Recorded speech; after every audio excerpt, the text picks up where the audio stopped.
Saan kayo po? Ay, wala po. Hindi kami alis. Hindi po namin tatakasin. Ay, Manang Otik, ano po, lalabas lang po kami. Titingnan po namin kung maayos na po yung bahay. Mag-check lang po kami. Ayun. Bakit ganyan nakasuot? Ay, nako. Manang Otik, pumunta kasi kami ng okay. Tapos nakita namin ito maganda sa kanya. Binili namin para sa kanya. Oo, sige. Tama po yun.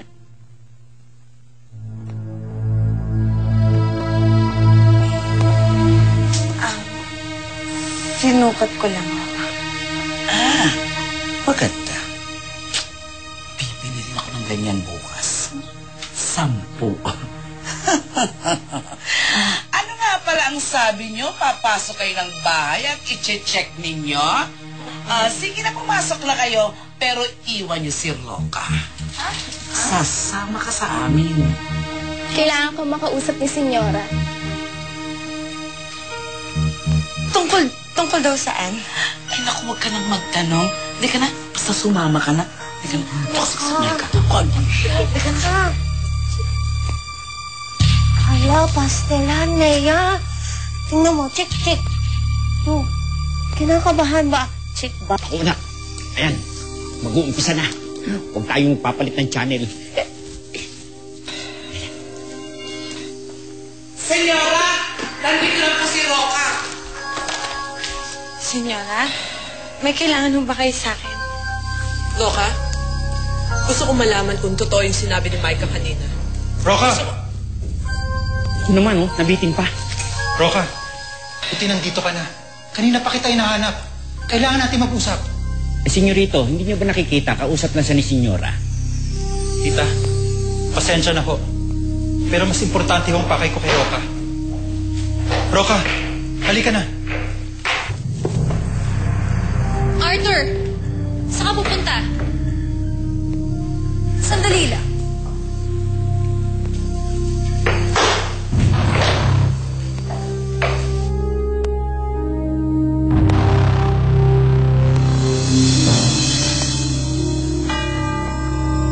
Nakalaya na ho pala kayo.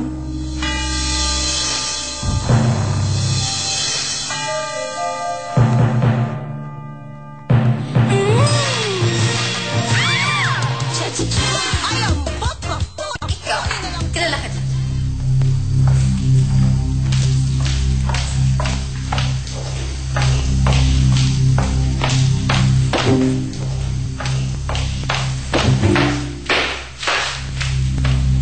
Sinasabi ko na namin.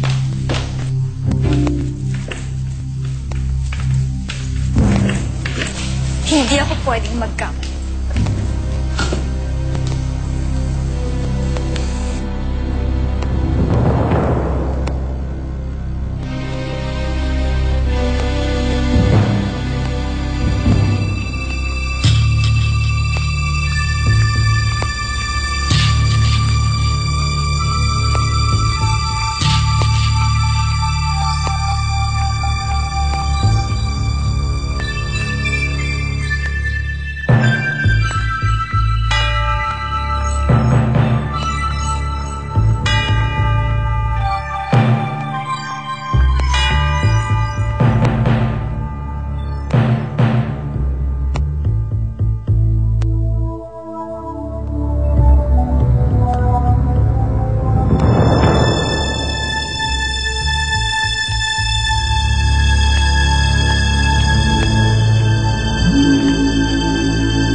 Si Rochelle.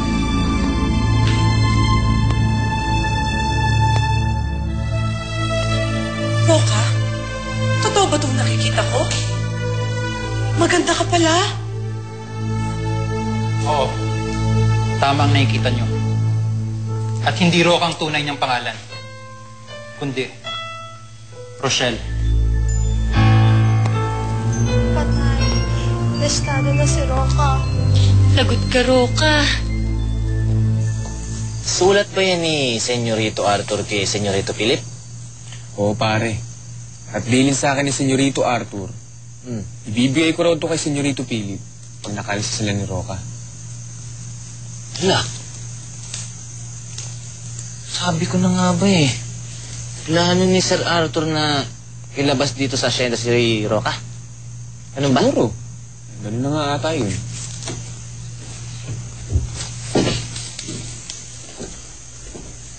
Lang yan.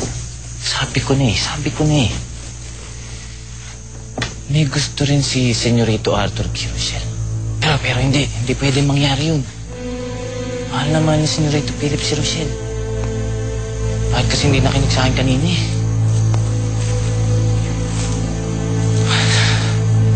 Edgar! Total naman eh, tayo lamang ang nandito. Ha? Pwede bang malaman kung anong nakalagay dyan sa sulat? Dito sa sulat? Oo. Gusto mo mabasa? Siyempre. Tayo lang naman ang Sigurado ka? nandito eh. Oo nga eh, tayo yung dalawa, di ba? Total naman, ikaw mapagkakatiwalaan ka. Oo, kaibigan tayo. Sige, basahin natin. Talaga? Teka lang, tinan mo muna baka may tao. na. Sigurado ka ha? Oo. Sige, basahin na natin. Dali, dali. Chismoso ka din eh, hindi pwede. Sobra ka naman. Damot mo.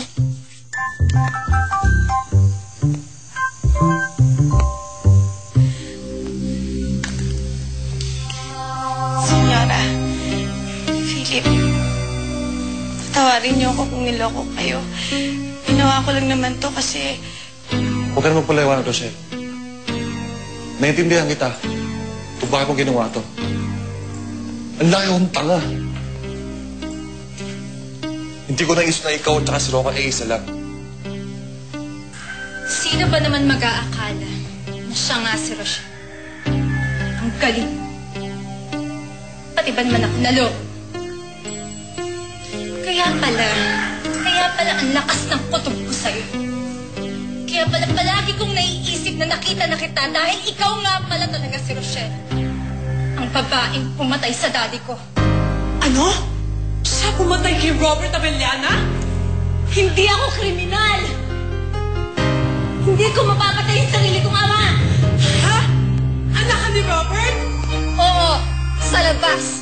Mas masakal pa nga eh. Sarili niya ama, pinatay niya. Kriminal ka! Hindi ako kriminal! Ikaw ang kriminal! Pinatay mo ang inay ko!